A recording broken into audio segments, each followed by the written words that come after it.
ইলিশ এমনই একটা মাছ যে এই মাছের নানা রকম পদ রান্না করা যায়।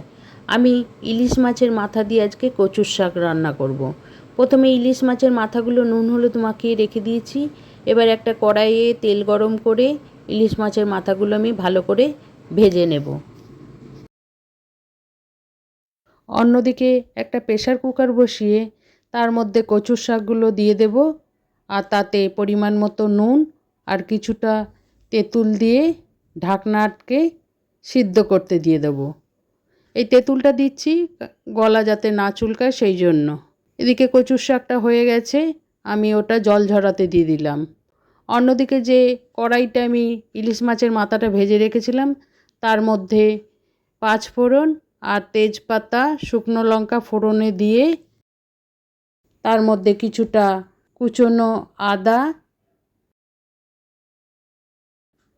কেটে রাখা কাঁচা লঙ্কা দিয়ে দিলাম।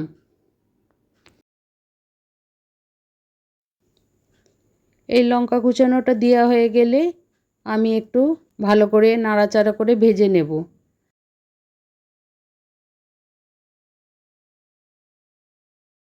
তারপর ওর মধ্যে কিছুটা ধনে গুঁড়ো, কিছুটা হলুদ গুঁড়ো আর পরিমাণ মতো শুকনো লঙ্কার গুঁড়ো দিয়ে ভালো করে কষাবো।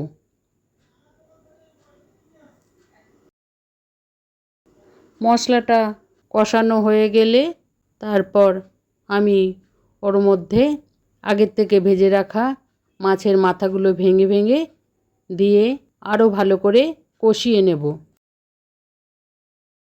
ভালো করে মাছের মাথাটা কষানো হয়ে গেলে ওর মধ্যে আমি আগের থেকে সিদ্ধ করে রাখা কচুর শাকটা দিয়ে আবারও কষিয়ে নেব। অল্প কিছু যদি জল থাকে জলটাকে পুরো শুকনো শুকনো করে নেব।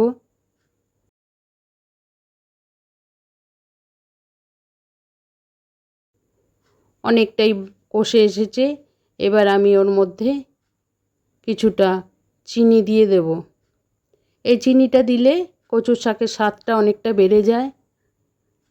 আপনারা যদি কচুর শাকে চিনি না দিতে চান দেবেন না।